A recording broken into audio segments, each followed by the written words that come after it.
कइल जाई हमनी सदिया देवी माई के साक्षी मान के। बात बताई रहुआ मुस्लिम जाति से आवे नी और वह गाना का गावत तनी कि कइल जाई हमनी सदिया देवी माई के साक्षी मान के। मुस्लिम हो के आ हिंदू देवी देवता के गाना गावत तनी। रामनवमी के जब जुलूस निकलेला हुए हिंदू के तो में ढेला ईंटा पत्थर चलेला।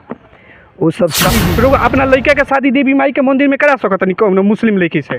पहले एक बात राउरो मुस्लिम जाति के जी सुनिए सब बात सही बा लेकिन देखिए कहे का मतलब जानता नहीं कहीं हो सकता मुस्लिम जाति के लोग रुआ के बहिष्कार कर दी वीडियो चली तो कोनो बात नहीं हो से हमरा के खाए के थोड़े देला। तब बाकी के प्रार्थना बा के सब लोग भाई है हिंदू मुसलमान सब लोग भाई भाई मान के रोल अपन पूजा करी अपन धर्म निभाई केहू से अपन बैर मत रखी सब लोग प्रेम मोहब्बत करी। माने रुआ मानता नहीं कि रहू तो बैकग्राउंड ऑर्केस्ट्रा से बा रुआ अश्लील गाना गाए। अब देखिए दूध के धोल तो केहू बा ना लेकिन माइक फेंकली तो माइक टूट गई बा तो माइक के महत्व नहीं खीदेले उ कलाकार नहीं खी एगो बहुत बड़का कलाकार बड़ी। नमस्कार प्रणाम रहुआ देख रहल बानी आपन बिहार न्यूज और आज हम आ चुकल बानी सिवान डिस्ट्रिक्ट में और देख सकतनी हमरा संगे दो आदमी फ्रेम में बा जौन कि यहाँ के काफ़ी भोजपुरी गाना गवले बानी और यहाँ के वो गाना पर डांस कैले बानी। यहाँ के गुड़िया हलचल जी बानी और ये भैया से आई हम जाने के प्रयास करें कि का नाम पड़ी भैया अपने के। जी हमारा नाम असलम राय पड़ी और जो भी देखा था सब लोग दिल से प्रणाम बा। आई बात बताई कि असलम राय जी रुआ अभी सुने में आवता कि गायकी अपन शुरू कैले बानी। जी जी कई वो गाना अभी तक गा चुकल बानी? अभी फर्स्टे हम देवी गीत एगो हम गौले बानी दूसरा में एगो अखाड़ा का भी सीजन हम लोग के यहाँ चलता महावीर पूजा का कार्यक्रम तो अखाड़ा में सब भाई लोग जब लाठी लेके जाला तब पगड़ी उगड़ी बांध के तो खूब हीरो जैसे लागेला लोग तो बहुत अच्छा लागल हमारा विचार तो एगो हम गीत गौले बानी अखाड़ा के लाठी। जी और बैकग्राउंड यहाँ के हम बैकग्राउंड बता दी यहाँ के काफ़ी दिन से ऑर्केस्ट्रा चला रहल बानी और यहाँ के ऑर्केस्ट्रा चलावे नी जौन की 5-6 गो ग्रुप बा ऑर्केस्ट्रा चलावे नी और गायकी के करियर शायद अभी कुछ दिन पहले से ही शुरुआत कैले बानी। जी गायकी तो हम बहुत बचपने से करनी लेकिन अभी मैंने कहीं ना कहीं शौक के दबा ले रहनी कि ना अपन करियर बनावे के चक्कर में हम ही देखनी कि बहुत बेसुरा सिंगर बहुत बेसुरा गायक हिट हो जा तो वैसे कहनी है कि भाई थोड़ा सा अपना भी प्रयास करे के चाहिए और जौन भी गावले तो तो बढ़िया गावला आदमी ऐसे कि सीखल पढ़ल लोग हमनी के बेतिया से इलाहाबाद से संस्कृत संगीत सीख के तब आदमी काम करता प्रभाकर कैले आदमी। अच्छा रुआ शास्त्रीय संगीत कैले बनी तो सीख के आदमी सब काम करता तो प्रयास बा के माता रानी के देन से कुछ आगे कुछ अलग करे के। ठीक तो ये बात बताई माता रानी के रुआ एगो भजन गौले बनी तो का हम चाहेम कि थोड़ा सा भजन के गुनगुना दी। जी सर ग प ध नि द सर ग रे ग म ग रे ग सर ग प ध नि स नि रे स नि प नि रे म प ध प ग रे म ग रे स रे नि ध रे स आ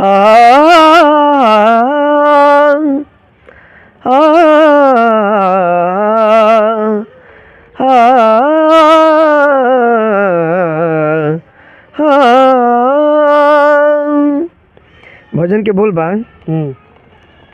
कैसे लगे आई हम तोरा डरवा जानत सारा गाँव गली घरवा कैसे लगे आई लागत डरवा जानत सारा गाँव गली घरवा मिले आइब लगा दे हम बाजी जान के। तो हम कहले बनी कइल जाई हमनी सदिया देवी माई के साक्षी मान के कइल जाई हमनी सदिया देवी माई के साक्षी मान के। अच्छा असलम राज जी गौनी है कि कइल जाई हमनी सदिया देवी माई के साक्षी मान के इहे गाना के रुआ बोल रहा खो। आ ई बात बताई रुआ जाति से कौन जाति से आवनी? जी हम मुस्लिम में भाट जात बानी। मुस्लिम में भाट जात बानी। ई बात बताई रुआ मुस्लिम जाति से आवे नी और रुआ गाना का गावत तनी कि कइल जाई हमनी सदिया देवी माई के साक्षी मान के ई गाना के रुआ बोल रहा खो। तो का ई रुआ जौन गाना गौले बानी का अपना लाइफ स्टाइल में ऐसा कर सकत नहीं रुआ? हम दुर्गा माई के बहुत बड़ा भक्त हैं। जब हम स्कूल में पढ़त रही बचपन में तो सरस्वती शिशु मंदिर वीडियो और मुस्लिम जाति के लोग भी देख रहा बा जी जौन भी बात बोले में एकदम सोच के बोला एकदम साफ सही बात बा कि जब हम बचपन में स्कूल में पढ़त नहीं तो सरस्वती शिशु मंदिर पुराना बाजार के स्कूल में पढ़त नहीं उसमें हमारे सर रनी लहर मिश्रा जी और रविंदर सर तो बचपन में जब हमने पढ़ी सन स्कूल में तो दुर्गा पूजा में ड्रामा होखो, तो ड्रामा होखो तो में हमारा हम भूमिका रोल रहो, हमरा के सबसे पहले बुलावल जो डांस करे खातिर गावे खातिर असलम के बुलावा, तो मैं जाई तो हमरा के गुरुजी सब लोग सिखाई कि हेंग करे हम करे बा। तो यही खातिर दुर्गा पूजा में एक बार हमारा भाई के साटा भी रहे कोटवा बाजारी चंपारण में, तो उनकर साटा हम छोड़ के आके ड्रामा कोइल नहीं स्कूल में, वही जैसे हमार मैंने अपन गीत गावे के श्रद्धा मन में भइल, आज भी हम गीत गावत नहीं जरूर सबके बीच में। तो दुर्गा माई के स्थान पर हम पुराना में सप्तमी के दिन हर सप्तमी के कम से कम 15 साल से ऊपर हो गए फ्री में, एक पैसा ना लेनी, खाना तक के पैसा भी ना खानी, अपना टीम के प्रोग्राम हर साल फ्री में हम दुर्गा माई के स्थान पर करावनी। बिल्कुल राउर बात जायज बा, ऐसे कहीं से झूठ लावल नहीं खे जा सकत, लेकिन रउआ गाना के बोल के अनुसार कइल जाई हमनी शादी देवी माई के साक्षी मान के का, तो रउआ देवी माई के मंदिर में रउआ शादी कर सकतनी? ऐसे हमार शादी हो चुकल बा। अगर ना भई रही तो रउआ शादी कर सकतनी? ऐसे हमार शादी हो चुकल बा, लेकिन देवी माई के शरण में हरदम जानी अपन। ना ना ना ना बात शादी के बा, रुआ गाना के बोल बा। आजकल रुआ लगी देख रहल बा लगी मुस्लिम लोग कैलेंडर आ फोटो बेच रहल बा, कमाए के कोशिश कर रहल बा, आ यहाँ के मुस्लिम होके आ हिंदू देवी देवता के गाना गावतनी, रामनवमी के जब जुलूस निकलेला हुए हिंदू के तो ओमे ढेला ईंटा पत्थर चलेला। वो सब समाज के भड़कावे वाला काम जे करला, वो भाई लोग से गुजारिश भाई सब काम न करे, आ सब हिंदू मुस्लिम सिख ईसाई सब लोग भाई बा, सब लोग के खून एक बा, सब लोग मिल। तो ई बताई रहुआ गानवा कमाए खातिर नु गौले बनी? कमाए खातिर नहीं गोले, तो का देवी माई के साक्षी मान के शादी कर ले? सुनी ना, देवी माई के हम बहुत माने नहीं ना, माने वाला बात नहीं खेरुआ। ई बताई एगो बारी यहाँ के डांसर भी बनी गुड़िया हलचल जी, आई गुड़िया हलचल जी फैसला कर देस जो रउआ गाना गौले बनी कइल जाई हमनी शादी देवी माई के साक्षी मान के, तो का रउआ राउर तो शादी हो गइल बा, रउआ अपना लड़का के शादी देवी माई के मंदिर में करा सकतनी कोनो मुस्लिम लड़की से? पहले एगो बात सुन लो, राउरो मुस्लिम जाति के लोग सब बात सही बा, लेकिन देखी कहे का मतलब बस सबके अपन समाज बनावल बा, लेकिन हमार जो विचार बा, हम देवी माई के बहुत माने नहीं, तो हम सबसे विचार हमारा आई पहले कि हम गाना अगर गावल चालू करी तो हम दुर्गा माई के मानी, तो उहे के मान के पहले तो देवी माई के मानी ले, दुर्गा माई के मानी ले, तो नवरात्र में रुआ दुर्गा माई के घरे ले जाए?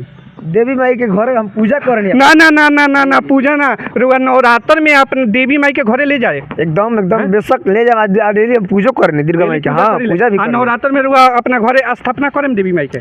हम खुद नवरात्र में खुद सुनी ना, एकदम मुसलमान जाति एकदम सही बात बा। रुआ जानता नहीं कहीं हो सकता मुस्लिम जाति के लोग रुआ के बहिष्कार कर दी, वीडियो चली तो कोनो बात नहीं क्यों से हमरा के खाए के थोड़े देला। बात ई बा कि हम जगह माने दिल से माने नहीं, हम माने अब मानता नहीं, हम आज बचपन 15 साल से 20 साल से मानता आगे नहीं, आज भी मानता नहीं, मन पे कर आगे भी। अब दुर्गा जगह हम रोजा रही होगा, दुर्गा माई खातिर नवरात्र भी हम भूखे नहीं, इन्हें ना यो करनी हम। आई बताई रुआ अपना जाति खातिर कुछ गौले बनी?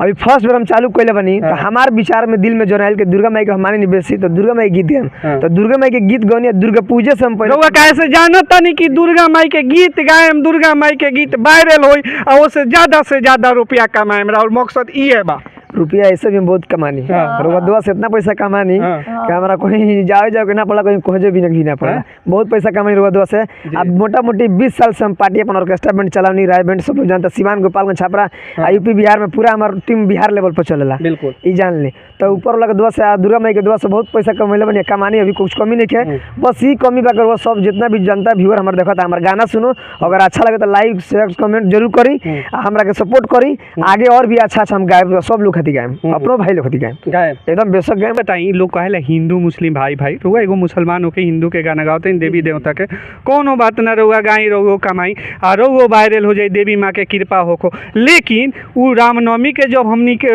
हिंदू के उहे जुलूस निकलेला तो ईंटा पत्थर कहाँ से चल जाला जब हिंदू मुस्लिम भाई भाई बा? तो अब सब लोग अपन सोच बा, सब लोग अपन विचार बा, लेकिन जे भी भाई अगर ऐसा करता तो से हमारा हाथ जोड़ के रिक्वेस्ट बा, विनती बा, सब भाई हो केहू भाई पर ईंटा पत्थर मत चलाई, अपन रुआ पूजा करे, ऑर्केस्ट्रा चलाई ले आ रुआ एकर फेस कइले होखेम कि ईंटा पत्थर रामनवमी के चल जाला? जी जी हम कइले बनी, एक दू जगह हमनी के भागल भी बनी सन, ऐसा फैल बाटे, तो ऐसे एक बार बढ़िया भरे तो वही समय भाग रही सन, एक बार हथुओ भरल, तो ऐसा जगह से हम भाग चुकल बनी सन। तो हम जो भी भाई लोग बा भले गाली देते हुई दिए वीडियो देख के हमार, लेकिन सब लोग से हाथ जोड़ के प्रार्थना बा, सब लोग भाई है, हिंदू मुसलमान सब लोग भाई भाई मान के बोला अपन पूजा करी, अपन धर्म निभाई, केहू से अपन बैर मत रखी, सब लोग प्रेम मोहब्बत करी। आई बताई कोनो आवरी रुआ आवे वाला समय में जेंग अभी साफ सुथरा देवी गीत से शुरुआत के लिए बनी अपन करियर आ देवी माँ करस की रुआ के वायरल कइए देश है, तो ठीक बा, लेकिन रुआ आवे वाला समय में का रुआ अश्लीलो गाना गाए? जौन की आजकल चल रहल बा ढोरी लहंगा फलान ठिकानी सब करके? देखी जोन बाजार जोन मार्केट जोन समाज मांगेला तोन परसल जाला तो ई माने रउआ मानता नहीं कि रउ तो बैकग्राउंड ऑर्केस्ट्रा से बा रउआ अश्लील गाना गाए। अब देखिए दूध के धोल तो केहू बान ना लेकिन गाली तो जरूरी बढ़ला बा ऐसे गावल जाई के मान ली के समाज में बड़ा जे रउआ माई बहन के गरिया के फेमस हो ना गाली को लोग ना कल जाई लेकिन लयदारी में गाना के माध्यम से जोन भी समाज मांगता तो उनको कइल जाई ऐसे कइल जाई कि मान ली हमार जितना भाई लोग बा नौजवान लोग हमनी के बैच के माने ढोड़ी कोड़ द का गाना होता ढोड़ी कोड़ द ढोड़ी चाट ल ढोड़ी हई क द हौ क द माने ये सब टाइप के रुआ गाए ना ऐसे भी बढ़िया बढ़िया गाए एहू से माने डेंजर बढ़िया बढ़िया गाए हां एहू से बढ़िया माने एहू से बढ़िया हां तो माने अभी और दुइये गो गाना आइल बाटे आई बताई अभी एगो विवाद चल रहल बा ठीक बा भोजपुरी में और वो भोजपुरी से आवे नहीं तो आई ऊपर हम थोड़ा सा चर्चा कर ली। एगो अक्षरा सिंह जौन की माइक फेंक के 4 लाख रुपया 5 लाख रुपया में गई रही सीबीएस मिश्रा के इवेंट में और माइक फेंक के आधे घंटा में चल गई का कहे के चाहे में पर?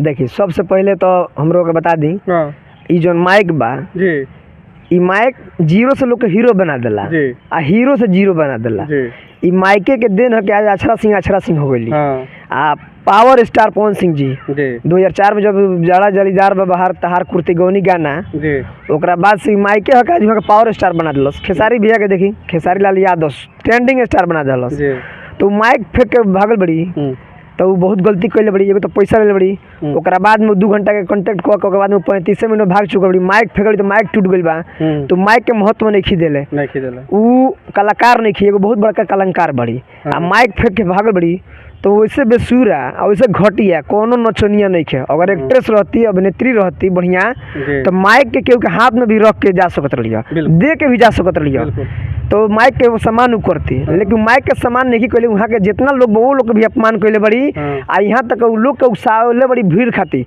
मार करा भी सकती यूज किया।